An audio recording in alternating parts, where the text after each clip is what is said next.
50대 이후 돈이 새는 순간들 8번째 이야기입니다.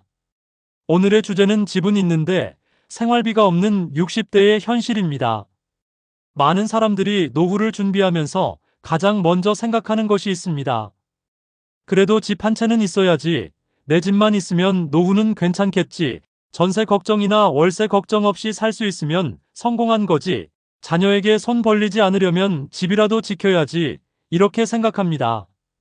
맞습니다. 집은 노후의 큰 안정입니다. 내가 살 곳이 있다는 것은 대단히 중요한 일입니다. 월세를 내지 않아도 되고, 이사를 걱정하지 않아도 되고, 익숙한 동네에서 계속 살 수 있다는 것은 60대 이후 삶에서 큰 힘이 됩니다. 하지만 여기서 많은 분들이 놓치는 문제가 있습니다. 집이 있다고 생활비가 생기는 것은 아니라는 점입니다. 집은 자산입니다. 하지만 매달 밥값을 내주는 현금은 아닙니다.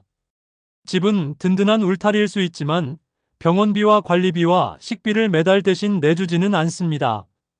그래서 60대 이후에 이런 상황이 생깁니다. 집은 있습니다. 하지만 통장에는 돈이 별로 없습니다. 아파트는 있습니다. 하지만 매달 관리비가 부담됩니다. 집값은 올랐다고 합니다.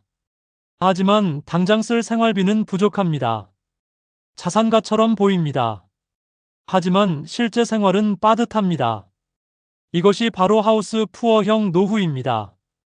더 쉽게 말하면 집은 있는데 생활비가 없는 노후입니다. 60대 이후 집 한 채는 분명 중요한 자산입니다. 전세나 월세 불안을 줄여주고 주거 안정감을 주고 자녀에게도 부모님이 살 집이 있다는 안도감을 줍니다. 나중에 매도하거나 주택연금, 담보대출 등으로 활용할 가능성도 있습니다. 하지만 집은 기본적으로 살고 있는 자산입니다. 내가 그 집에 살고 있다면 쉽게 팔기 어렵습니다. 팔면 어디로 갈지 고민해야 합니다. 전세나 월세로 옮기면 다시 주거비가 생깁니다. 집값이 올라도 팔지 않으면 현금이 들어오지 않습니다. 집값이 5억이든 10억이든 통장에 현금이 없으면 오늘 생활비는 부족합니다. 그래서 노후에는 단순히 집이 있느냐보다 더 중요한 질문이 필요합니다. 그 집을 유지할 돈이 있는가? 그 집에 살면서 매달 생활비를 감당할 수 있는가? 관리비와 세금, 수리비를 낼 수 있는가? 아플 때 병원비를 낼 수 있는가? 집을 팔지 않고도 10년, 20년을 버틸 현금 흐름이 있는가? 집이 있다는 사실은 중요하지만 집만 있다고 노후가 완성되는 것은 아닙니다. 60대 이후 가장 무서운 것은 현금 흐름 부족입니다. 노후 생활에서 가장 중요한 것은 자산 총액보다 현금 흐름입니다. 현금 흐름이란 매달 실제로 들어오는 돈입니다. 국민연금, 기초연금, 퇴직연금, 임대 수입, 이자 수입, 작은 근로소득, 부업 수입, 자녀의 생활비 지원 같은 돈이 매달 들어와야 생활이 굴러갑니다. 문제는 집은 현금 흐름이 아니라는 점입니다. 집값이 아무리 높아도 매달 통장으로 돈이 들어오는 것은 아닙니다.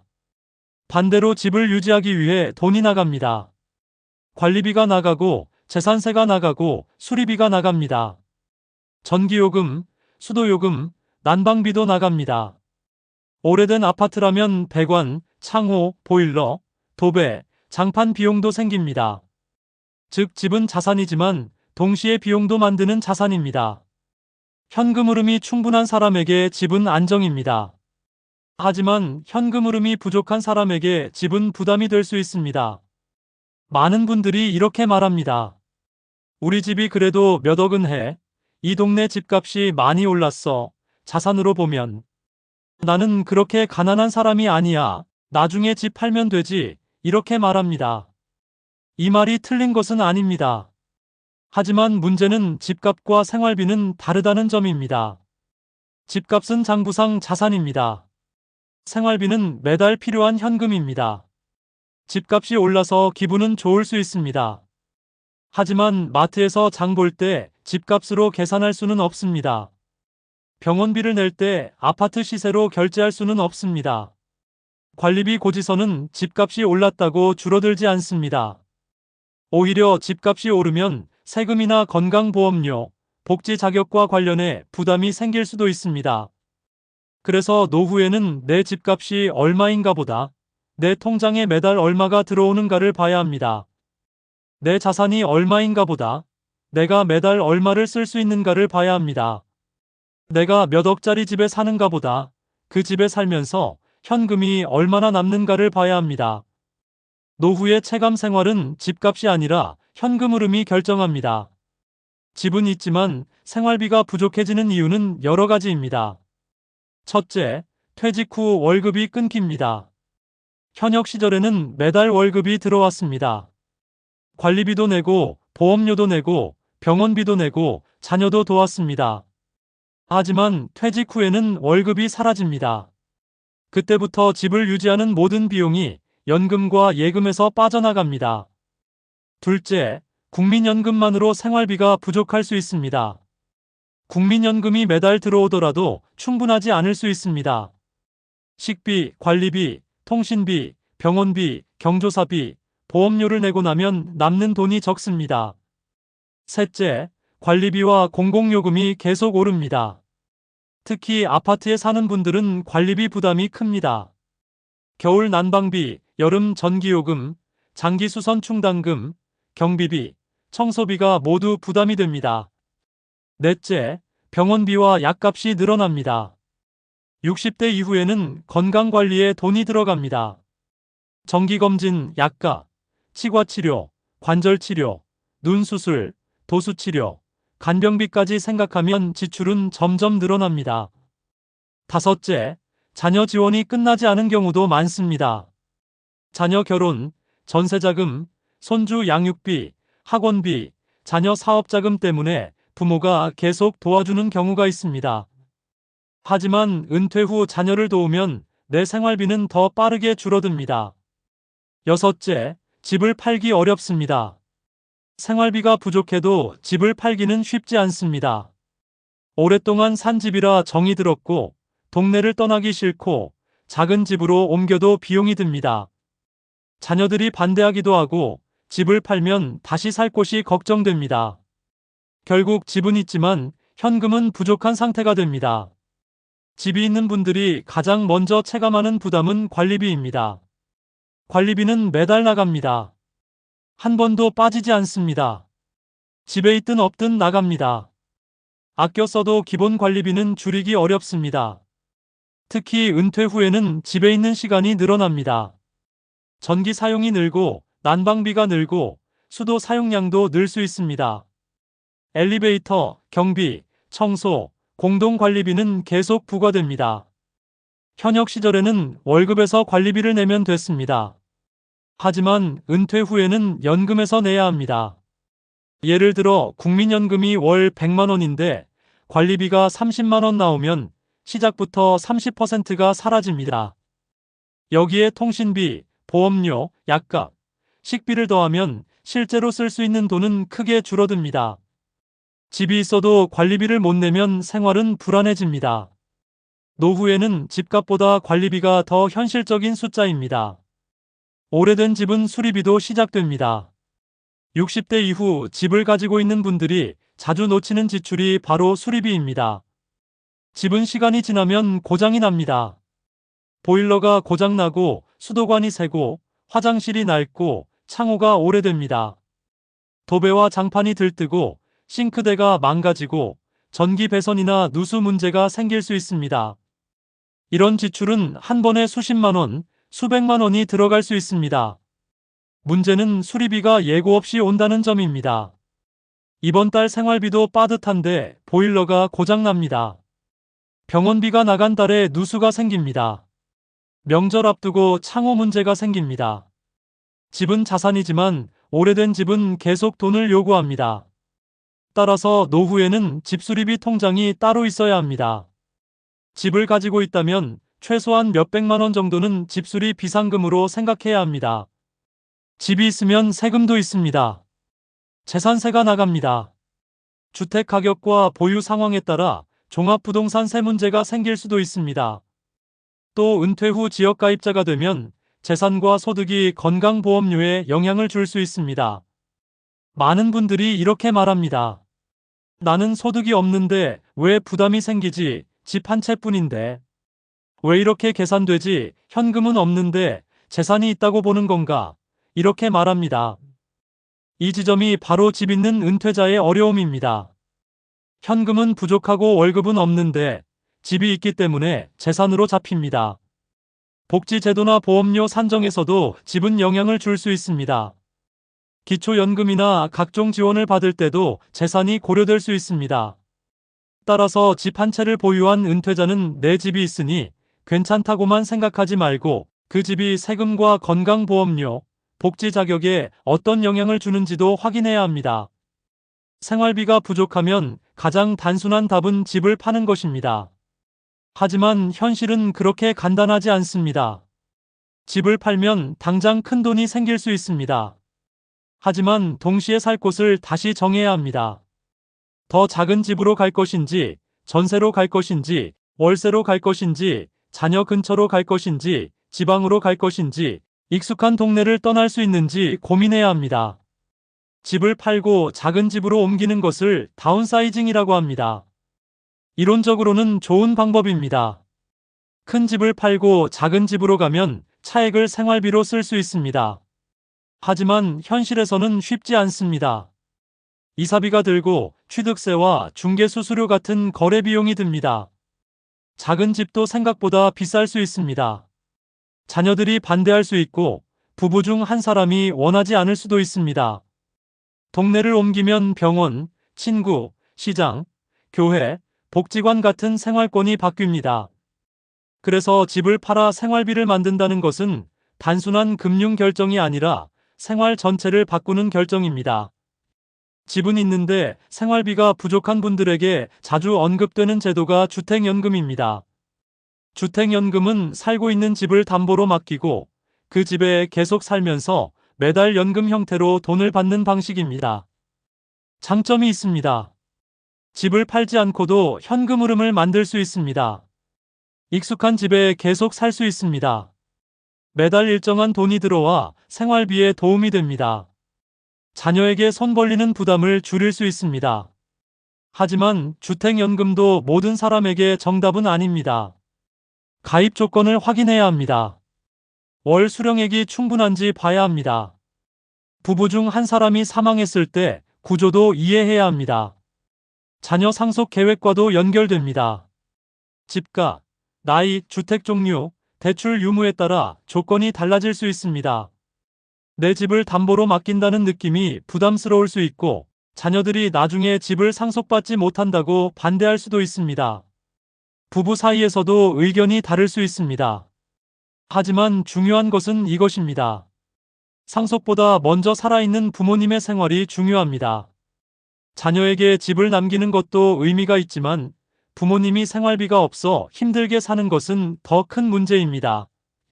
주택연금은 무조건 가입하라는 뜻은 아닙니다.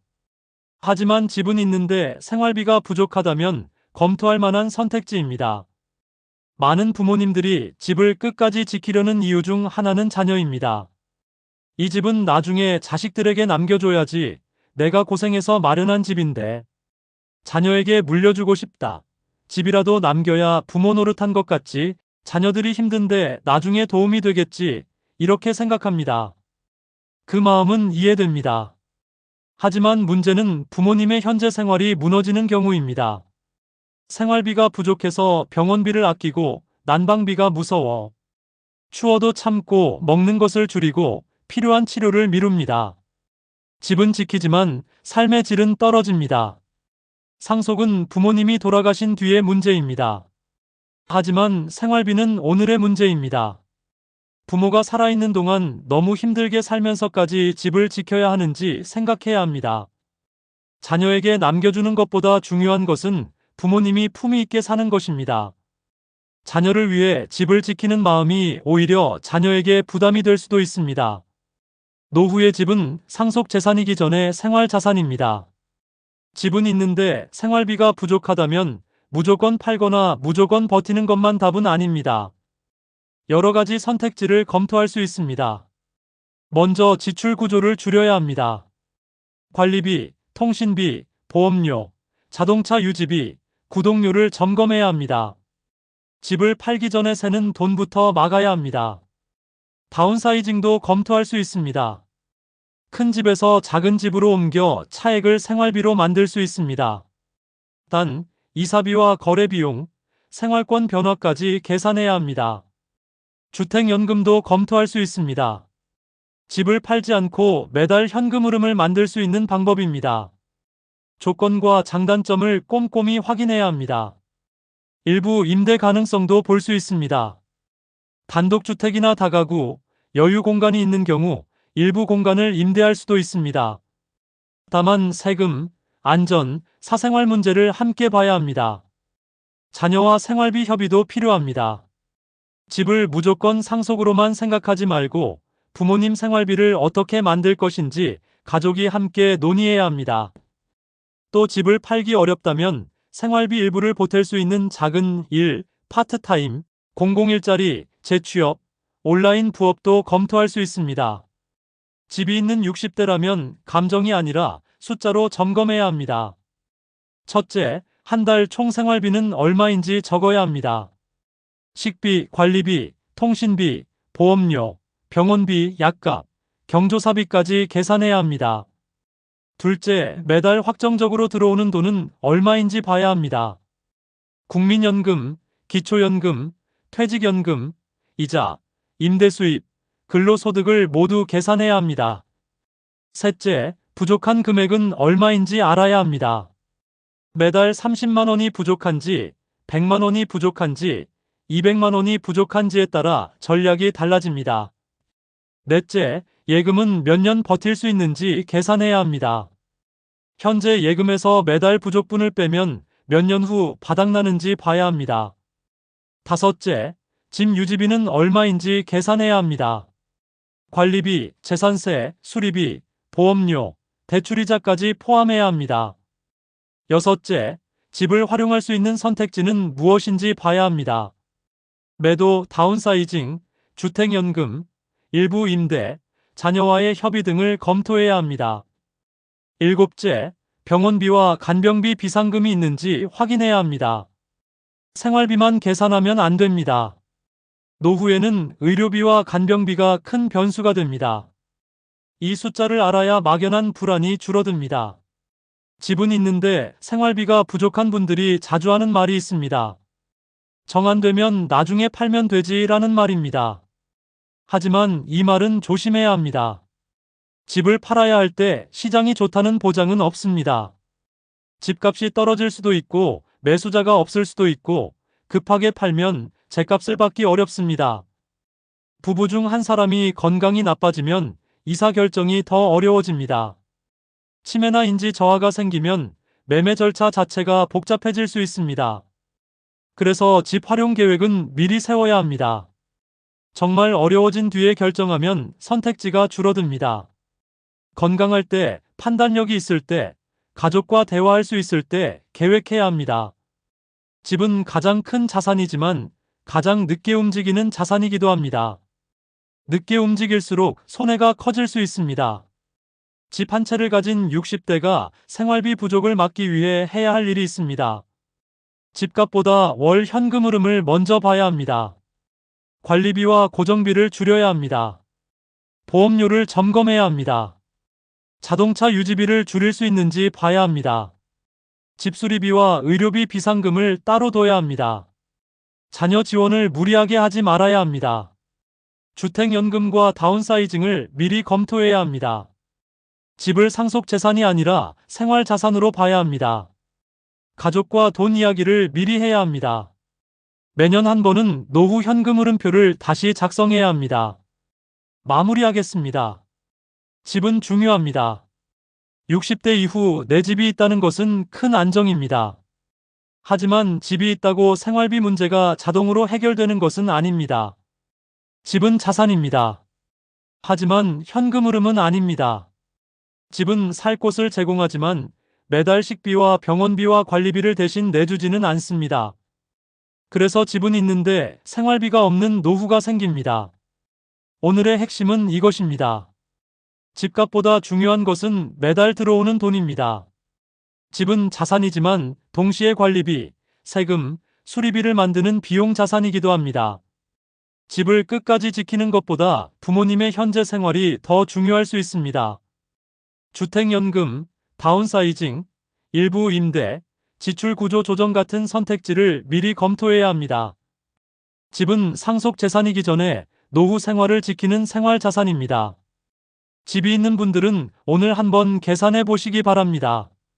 내 한 달 생활비는 얼마인지, 매달 들어오는 돈은 얼마인지, 부족한 금액은 얼마인지, 예금은 몇 년 버틸 수 있는지, 관리비와 세금과 수리비는 감당 가능한지, 집을 활용할 방법은 있는지, 자녀와 이 문제를 이야기해 본 적이 있는지 확인해야 합니다.